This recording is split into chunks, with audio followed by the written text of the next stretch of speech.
a mulher que o rei ignorou e o irmão destruiu Tamar. Segundo Samuel 13, traição, lealdade e consequências. Ela era filha de rei, irmã de príncipe, pertencia à família mais poderosa de Israel. E dentro dessa família, ela foi destruída. Não por um inimigo externo, não por uma guerra, por um homem que fingiu estar doente só para tê-la sozinha no quarto. O nome dela era Tamar. E a história que ninguém conta sobre ela não é a do crime. É o que aconteceu depois. Porque o crime durou uma tarde. O silêncio durou o resto da vida. Para entender o que está em jogo em 2 Samuel 13, você precisa entender a estrutura de poder em que Tamar vive. Davi governava Israel por volta do século X a.C., com capital em Jerusalém, um período em que a monarquia ainda era nova, instável, cheia de disputas internas entre filhos de mulheres diferentes. Amnon era o primogênito, filho de Ahinoam. Absalão e Tamar eram filhos de Maaca, princesa de Gesur. Eles compartilhavam o pai, mas não a mãe. E em ambientes reais polígamos, essa diferença era a diferença entre aliança e rivalidade. Amnon fingiu estar doente. Pediu especificamente que Tamar viesse preparar comida no quarto dele. O texto de 2 Samuel diz que ele pediu bolinhos feitos pela mão dela à sua frente.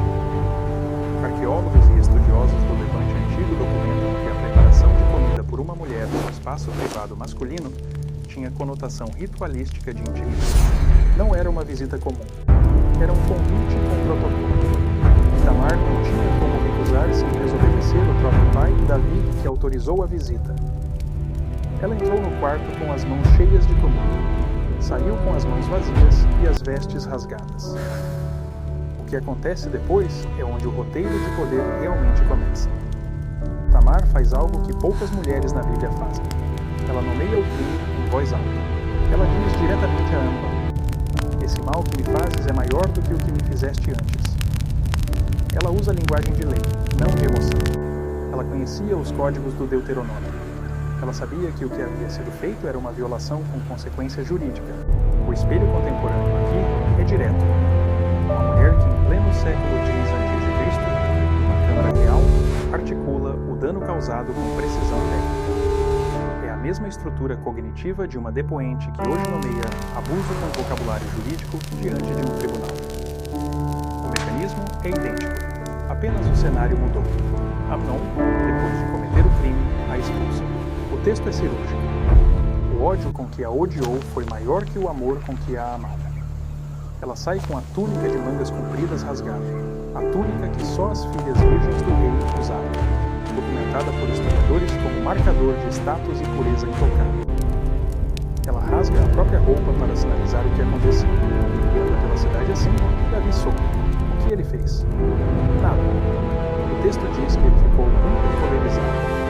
E parou ali, sem punição, sem processo, sem consequência para o filho primogênito.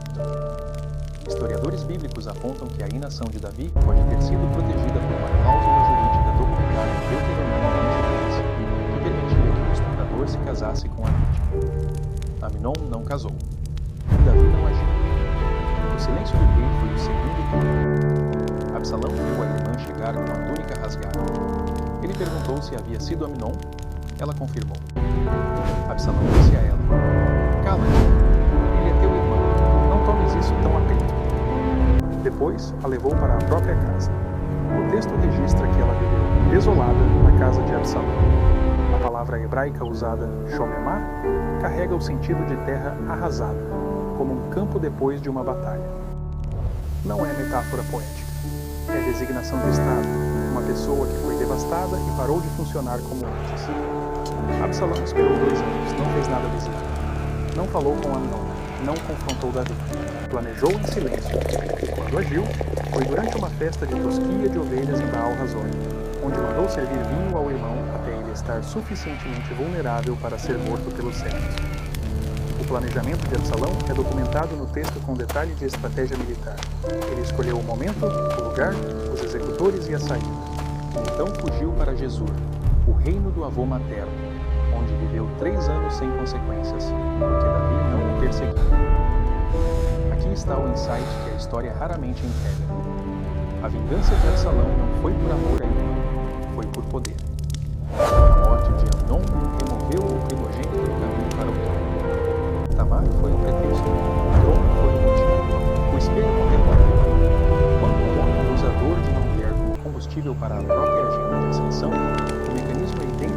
Absalão.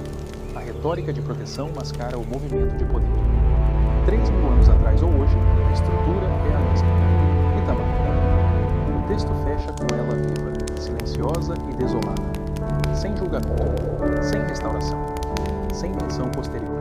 Ela desaparece da narrativa como se a narrativa tivesse vergonha de continuar olhando para ela. Arqueólogos e estudiosos do texto hebraico notam que o nome Tamar reaparece uma única vez depois, dado à filha de Absalão, que o texto descreve como muito bem. Absalão nomeou a própria filha com o nome da irmã destruída.